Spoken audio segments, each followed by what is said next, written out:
box,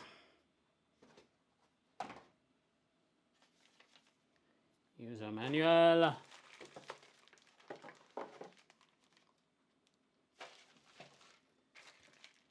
waterproof connectors, we got screws, we got drill template, we got Allen keys.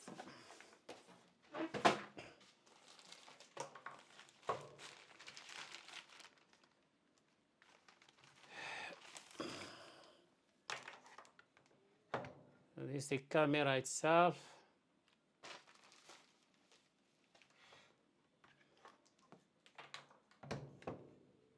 There's the camera itself here.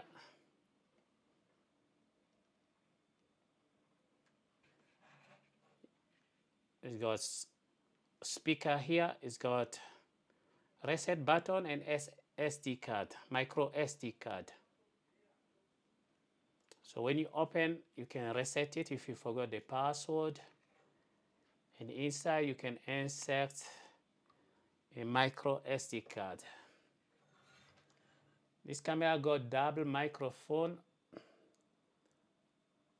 one here and another one this side.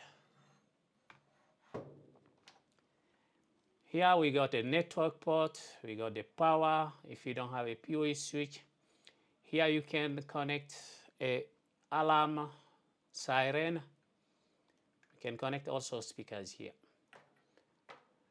So I'm gonna install this camera later and then I will show you how the pictures look like.